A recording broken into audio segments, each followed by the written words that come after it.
मांगी, अगर माफी नहीं मांगी तो याद रखना, याद रखना, याद रखना, बहुत बुरा होने वाला है। याद रखना, बस आखिरी बार कह रहे हैं। भीड़ भेड़ों की होती है, जो सज्जन होगा बाबा साहब अकेले ही दहाड़ते थे। ठीक, ये लोग हिंदू राष्ट्र बनाना चाहते हैं। हिंदू राष्ट्र बनेगा, सिलेंडर सस्ता हो जाएगा। भारतीय जनता पार्टी हवा पे कब्जा, सांस पे कब्जा, धन पे कब्जा, दौलत पे कब्जा। क्यों बोलते हैं आप? नमस्कार प्रेस दल मु आपण प्रिय भाई कृष्ण भाई कृष्णकांत यूट्यूब चैनल को आपण मानक स्वागतम करे। ख्रीष्टर मोर भाई और भौणी मैंने मु आपण मानक निमंते एमिति गोटे वीडियो नहीं कि आसी आपण मैंने मध्य देखिले विश्वास करें नहीं। जड़े हिंदू भाई है सुधा यही देश को हिंदू राष्ट्र होगापी से मना करुँच। नरेंद्र मोदी को मध्य से कही कथापी क्षमा मांगे से कहते। आसंत आम सीधा सड़क मुखर हम शुणा है कि जितने भी हिंदू संगठन है वो लगातार जो है मांग कर रहे हैं कि जो हमारा देश है उसको हिंदू राष्ट्र घोषित किया जाए। इसको आप किस तरीके से देखते हैं, क्योंकि आप एक हिंदू हैं? बिल्कुल, अगर संविधान इजाज़त देता है तो हिंदू राष्ट्र बनाइए। अनुराग को कोई दिक्कत नहीं है। ये देश संविधान से चलेगा, लोकतंत्र से चलेगा। एक देश धर्मनिरपेक्ष है, पंथ निरपेक्ष है। हम लोग संविधान को मानने वाले हैं। जितने भी पढ़े लिखे लोग हैं वो संविधान को ही मानते हैं, हिंदू राष्ट्र को नहीं। हिंदू राष्ट्र अगर बनता है तो आपने देखा होगा नेपाल की क्या दुर्दशा हुई है। अगर हिंदू राष्ट्र बनता है तो भैया तेल सस्ता हो जाएगा। ए भैया, रोजगार मिलेगा सबको। गारंटी किसका चैनल ले रहा है इसमें से? नेशनल दस्तक लेगा, नया भारत टीआरपी लेगा भैया, लेगा। ए भैया, डेली हिंद लेगा, आपकी गारंटी लेगा कि सबको रोजगार मिलेगा? बताइए किसका चैनल गारंटी ले रहा है? तो कांग्रेस में आप डीएसपी थे क्या? हैं? कांग्रेस की सरकार में आप डीएसपी थे क्या? बिल्कुल नहीं। मैं तो कांग्रेस की सरकार में भैया वोट डालने के लायक भी नहीं था। भाजपा की सरकार में हुआ हूँ और वोट दिया है तो उन्हीं से सवाल पूछूंगा। सवाल तो पूछ रहा हूँ ना। आप बताइए कि हिंदू राष्ट्र बनेगा तो रोजगार सबके पास होगा, महिला सुरक्षित होगी, किसानों की आय दुगनी हो जाएगी। बोलिए, बिजली का बिल माफ़ हो जाएगा। बोलिए, किसानों का कर्जा माफ़ हो जाएगा। हिंदू राष्ट्र बनेगा तो सिर्फ और सिर्फ उद्योगपतियों का कर्जा माफ़ होगा।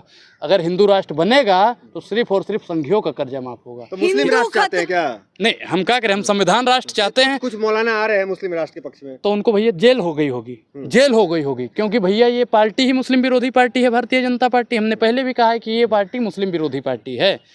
कोई हिंदू राष्ट्र की मांग करेगा, कोई मुसलमान राष्ट्र की मांग करेगा, कोई सिख राष्ट्र की मांग करने लगेगा, कोई ईसाई राष्ट्र की मांग करने लगेगा। मैं देश की 135 करोड़ जनसंख्या से कहना चाहता हूं कि इस देश को संविधान राष्ट्र की मांग कीजिए। कोई बाबा मांग नहीं करना चाहता। वो बाबा जो कह रहा है नंगा कर दिया जाएगा, तुम मुझे सहयोग दो, मैं तुम्हें हिंदू राष्ट्र दूंगा। चमत्कारी बाबा बोलिए उन्हें, धीरेन्द्र शास्त्री। कई बलात्कारियों को देखा है हमने, आसाराम को देखा है हमने, चिन्मयानंद को देखा है हमने, राम रहीम को देखा है हमने। भीड़ देखा कि नहीं? जो भीड़ आ रही है, भीड़ भेड़ों की होती है भैया, भीड़ भेड़ों की होती है।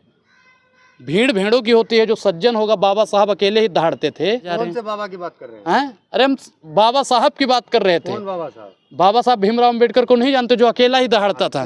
SC ST ओबीसी वालों को अधिकार दिलाने वाला अगर कोई था तो बाबा साहब था। और ये लोग हिंदू राष्ट्र बनाना चाहते हैं। हिंदू राष्ट्र बनेगा, सिलेंडर सस्ता हो जाएगा। बताइए, मुसलमानों की इतनी सारी कंट्री है, 56 कंट्री है, जितने भी धर्म है सबके अपने अपने कंट्री। हिंदुओं का कौन सा देश है? हिंदुओं का देश भारत है, मुसलमानों का देश भारत है, सिखों का देश भारत है, ईसाइयों का देश भारत है। इस देश में सबको बराबर का अधिकार है।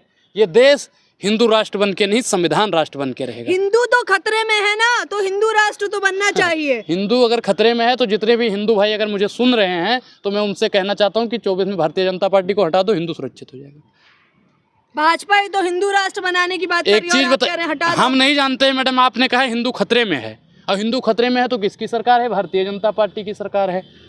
तो कह तो रहे 24 में लाइए, फिर देखिए। अच्छा, फिर और खतरे में कर देंगे, फिर और खतरे में कर देंगे। फिर बहाना ढूंढते हैं भारतीय जनता पार्टी वाले, सिर्फ और सिर्फ बहाना ढूंढते हैं। ये जीतने का एक इनका मोहरा है। और जितने भी पढ़े लिखे लोग हैं ना, एक आपने कहावत सुनी होगी कि अफसोस इस बात का नहीं है कि धर्म का धंधा हो रहा है, अफसोस तो इस बात का है भाइयों बहनों कि पढ़ा लिखा भी अंधा हो रहा है। अगर हिंदू राष्ट्र आपको नहीं चाहिए तो टोपी पहन के बोलिए। ये भगवा पहन के क्यों बोलते हैं? भगवा किसी के बाप का है? ये भारतीय जनता पार्टी वालों के बाप का है। ये टोपी किसी के बाप की है? ये देश है, हम टोपी भी लगाएंगे। हम गुरुद्वारा जाते हैं तो रुमाल बांध के जाते हैं। 24 में फिर से मोदी जी। मोदी जी, हाँ, और मोदी जी आपके रिश्तेदार हैं। आप लोग, एक चीज मैंने देखा है, जितने भी पत्रकार देख लीजिए, ये सवित पात्रा की तरह इस देश में एक ही राष्ट्रपिता था, महात्मा गांधी। अगर उनकी उपलब्धि आप खींचने का काम करें, मोदी जी ने क्या कर दिया है राष्ट्र के लिए? मोदी जी राष्ट्र के लिए क्या किया? तुम जिंदा हो। मोदी जी की वजह से हम जिंदा हैं। हाँ, है भाई, सांस ले पा रहे हैं भैया। मोदी जी का हवाओं पे कब्जा है। कोरोना इन्होंने भगवान पवन देव का अपमान किया है। और 24 में जितने भी हिंदू भाई हैं, भगवाधारी भाई हैं, हिंदू संगठन वाले भाई हैं, भारतीय जनता पार्टी को लताड़ने का काम करेंगे हम लोग। भारतीय जनता पार्टी हवा पे कब्जा, सांस पे कब्जा, धन पे कब्जा, दौलत पे कब्जा, मीडिया पे कब्जा बंद करा रही है। मेरी दुकान है भैया, हमारी तो कोई दुकान ही नहीं है। हमारी कौन सी दुकान भगवा होगी? पहन के क्यों बोलते हैं आप? भगवा भारतीय जनता पार्टी का है।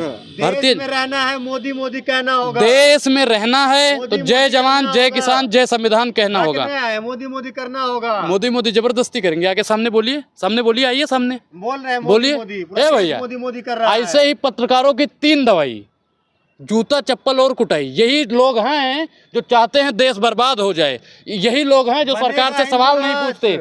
यही लोग हैं जो वर्तमान सरकार की दलाली करते हैं। ये वही लोग हैं जो भारतीय जनता पार्टी और आरएसएस के रात में पैर दबाने का काम करते हैं। कौन सा काम करा दिया उन्होंने? सब बढ़िया करा दिया, सड़कें देखिए चकाचक हो गई है। लेकिन आप बताइए कि डंका किस चीज का बज रहा है विदेशों में? मोदी मोदी का। मोदी का भैया, मोदी जी कोई बैंड बाजा है क्या? बैंड बाजा है मोदी जी? मोदी जी वो ड्रम है, ड्रम समझते हो ना, जिसे बजाया जाता है ढम ढम ढम ढम ढम। मोदी जी ड्रम है। आप मोदी जी को पिटवाने की बात करती हो मैडम? मैं सोच के बोल रहे हैं। बिल्कुल। अरे मैडम, मैं पूरे होश और हवास से बोल रहा हूँ, पूरे होश। आपने कहा डंका मोदी जी का बज रहा है, कह रहे मोदी मोदी बज रहा है। तो मोदी जी ड्रम होंगे तभी तो मोदी मोदी की आवाज उसमें से निकल रही होगी। आप बताइए डंका किस चीज का बज रहा है? गिनवाइए। अच्छे दिनों का डंका बज किस रहा है। चीज का काम बताइए? काम किया होगा, क्या काम क्या किया है बताइए?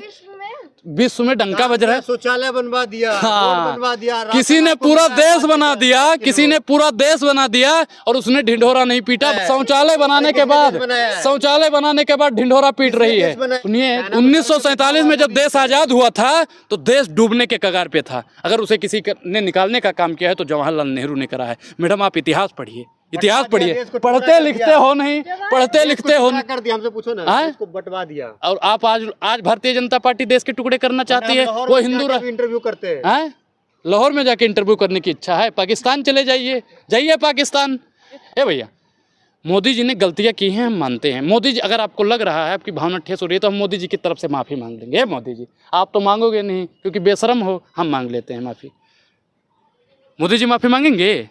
किस चीज की माफी मांगे? अच्छे दिनों की माफी मांगे, उज्ज्वला योजना की माफी? होना बड़ा पाप है। हम नहीं कहते, मोदी जी कहते हैं।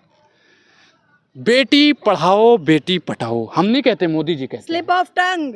माफी मांगो माफी। जो अंग्रेजों से माफी मांग ले वो वीर हो जाता है। बहुत बढ़िया। ए मोदी जी, आप अभी तक गब्बर से थे, 56 इंच का सीना था। आप एक बार माफी मांग लीजिए महिलाओं से, युवाओं से, किसानों से, जवानों से। आप भी वीर भी बन जाओगे। फिर आपका नाम लिखा जाएगा दामोदर दास नरेंद्र मोदी वीर, जिसने 2023 में मांगी माफी। इतिहास में पढ़ाया जाएगा। माफी तो बीबीसी मांगेंगे। बीबीसी मांगेंगे? सही कह रही हो। जैसा को भी माफी मंगवाने की बात करती हैं ये। जैसा को भी माफी मांगनी चाहिए क्योंकि वो एग्जाम देकर वहाँ का चेयरमैन नहीं बना है।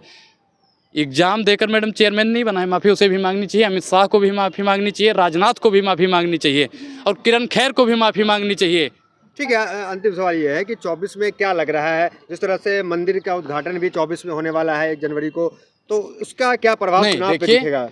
बदलाव आज होना चाहिए, इसी समय होना चाहिए। और रही मंदिर की बात, मैं मंदिर का विरोधी तो नहीं हूँ। मंदिर आज खुलनी चाहिए, इसी वक्त खुलनी चाहिए। हम आज सुनिए, तैयार हो रहा है। 24 में किस लिए कर रहे हैं? क्योंकि 24 में चुनाव है, फिर से हिंदू मुसलमान करके चुनाव जीतना है। ए मोदी जी, आप हॉस्पिटल इसलिए नहीं बना रहे हो, स्कूल इसलिए नहीं बना रहे हो कि उस स्कूल से कलाम साहब निकलेंगे, उस स्कूल से बाबा साहब निकलेंगे और आपकी वो चाटुकारिता नहीं करेंगे। वो आपसे सुनिए वो आपसे सवाल पूछेंगे और जो भी आपसे सवाल पूछता है आप उसे डराने की कोशिश। मोदी जी, अभी आपका चलने वाला नहीं है। अभी भी आप माफ़ी मांग लीजिए, देश की जनता से माफ़ी मांग लीजिए। ए मोदी, अगर माफ़ी नहीं मांगी तो याद रखना बहुत बुरा होने वाला है। याद रखना, बस आखिरी बार कह रहे हैं। मोदी जी ने कहा था, भाइयों बहनों मित्रों, अगर 50 दिन में मैं अच्छे समय ना ले आऊँ तो चौराहे पे खड़ा कर देना, जो सजा दोगे हम लेने के लिए तैयार हैं। मोदी जी, चौराहे पे आइए ना, इंतजार कर रहे हैं आपका। हिम्मत है आने की? आइए, चौराहे पे आ जाइए। मोदी कोई मिले ना मिले, अनुराग आपको मिलेगा। इसके लिए आप FIR भी कर दोगे ना तो अनुराग पड़ोसी नहीं है।